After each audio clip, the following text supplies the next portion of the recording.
Então, o Merkaba, qualquer Merkaba, ele é uma estrutura fundamental para que você possa começar a se proteger a partir disso.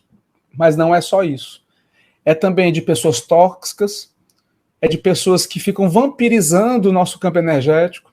Você já viu aquelas pessoas do trabalho? Isso é muito comum eu escutar esses relatos das pessoas que eu atendo no ambiente de trabalho.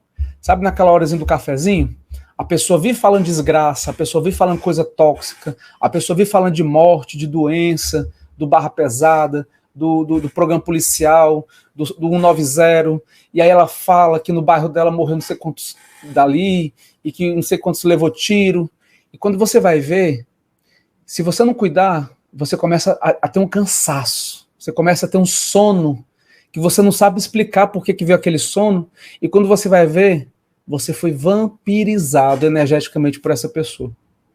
E aqui, você vai aprender a você nunca mais você permitir ser vampirizado por ninguém. Porque uma coisa que é importante você entender é o seguinte, só é vampirizado quem permite ser vampirizado, certo? Só é vampirizado quem permite ser vampirizado. Esse é o primeiro ponto de partida. Não existe vítima e não existe algoz, ok? Para ter uma pessoa que vampirize é porque alguém foi vampirizado e permitiu essa vampirização. Daniel, eu não sabia disso, ok, mas isso eu sei, e você sabe, nós sabemos que isso foi inconsciente, mas a partir de agora, você não vai mais permitir isso de forma inconsciente, e nem mais consciente, porque você vai ter ferramentas, você vai ter um conhecimento da geometria sagrada, de Merkabas, que você vai poder se defender dessas pessoas que ficam ou que já ficaram te vampirizando, seja no trabalho, seja na família, seja o vizinho, a vizinhança, seja aquela pessoa que vive para falar mal de você nas suas costas e por aí por diante, certo? Não existe, em hipótese alguma, autodefesa psíquica se a sua vibração estiver baixa. Não existe autodefesa psíquica se a sua vibração estiver baixa. É o primeiro gradiente, é o mais importante, é que a sua vibração e frequência, elas estejam elevadas, certo? Vibração e frequência é a mesma coisa, tá certo?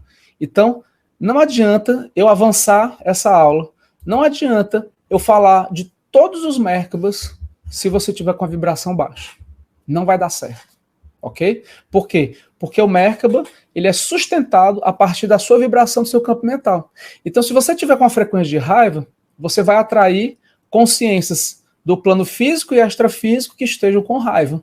Se você está com medo, você vai atrair pessoas do físico e extrafísico com medo. Lembra que eu acabei de falar que nós temos uma respectiva conexão do que está em cima com o que está embaixo?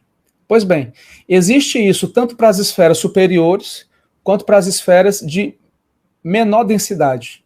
Aliás, de maior densidade e de menor vibração. Então, existe a dualidade. A dualidade, ela diz que nós temos 50% luz e 50% sombra. Nós podemos nos conectar às esferas de luz e nos conectar às esferas de trevas. Vai depender de nós, de você, especificamente, certo? E qual é o balizador disso? É a vibração, tá certo?